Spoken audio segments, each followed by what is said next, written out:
Greetings. Welcome to the Greenrush Chronicles. I'm Kojiki Freak. So, the last time I recorded, I was suspended from work, administrative absence, administrative leave, and since then, I've had an appointment where I spoke with a work psychiatrist, and I explained to him that I smoke strain specific. I explained to him about Leafly. He'd never heard of Leafly. And for those of you who do not know about Leafly, Leafly is a web page and an app that tells you about cannabis strains and the common effects, how they affect people, and the medical uses, and also the side effects. And also, it can tell you where you can find them if you live in a kind of place where you have access to dispensaries. So, anyway, I explained to him that the cannabis that I smoke helps me focus, and it helps me be more in the moment. You know, I'm actually not got all this other stuff running around in the back of my mind. It also gives me energy and it makes me more friendly. I mean, I told him, you know, I get asked all the time, where do you get your energy from? Boy, I wish I had your energy, people tell me. And I want to tell them, smoke some Durban poison. That, you know, but I can't tell them that because I'm at work. So anyway, I explained that to him, and I also explained that I take an indica at night for body pains, just to relax and to slow down and be able to relax and go to sleep. So after I explained to the doctor about how I use cannabis, I asked him a question. I said, if you're at a party and somebody comes up to you and everybody's drinking out of red cups and somebody hands you a red cup and you don't know what's in it, do you just drink it or do you ask what's in it? I mean, yeah, the flavor's a little bit different, but, you know, it could be a glass of light beer or it could be just full of Everclear. And those two things are going to affect you massively differently. And if you don't know what you're smoking with your cannabis, that's what you're doing. You're randomly drinking out of a red cup and not knowing what you're taking. I explained to him that I know what I'm taking and that, you know, the hospital really actually needs to recognize the medicinal values of cannabis because it was the most prescribed medication up until 1937 when it was prohibited. We got over a 10,000 year history with this plant.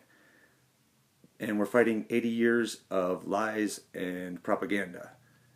You know, I told him it's proven. We got, you know, an endocannabinoid system throughout our body and our brains. We have receptor centers made to receive cannabis. We co-evolved with this plant. And I refuse to act like I'm doing something wrong. And the hospital has a bad policy. Basically, there was a point last year where there was a little girl who was brought in, and she was a cannabis patient, and they did not want to admit her with her medication. And I mean, it took a while. They finally did admit her, but you know, it took them a while to do it. And I've also been down at the emergency department where I have seen somebody have their medication thrown away, and it was kind of like, oh well, you know, you can't bring that here. But they won't throw away a person's cigarettes, even though it's a non-tobacco campus. They don't throw people's cigarettes away. You know, they don't throw people's morphine-based prescription drugs away when they bring them in. So, you know, why would they throw this guy's medication away? So the psychiatrist told me that he believes that I am using cannabis responsibly and that he understands that the way that I use it actually helps my work performance.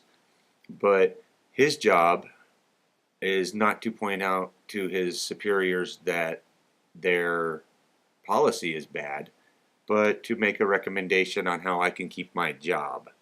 So his recommendation was that I am able to come back to work if I piss clean first and then have 3 months of counseling every other week, so 6 counseling sessions, that he would use to help me deal with the things that I take cannabis for, such as my ADHD / OCD problem or the fact that I take it to sleep. So it would be passing a piss test, going to counseling sessions, and then random UAs. Whenever they want to drop a UA, I would have to go pee for them.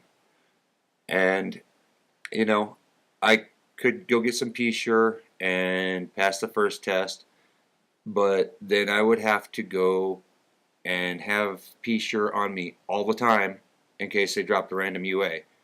And I just didn't feel like playing any of that game. So I'm quitting my hospital job, and I'm going to be done there. And I'm going to look for a job in the cannabis industry by getting my badge.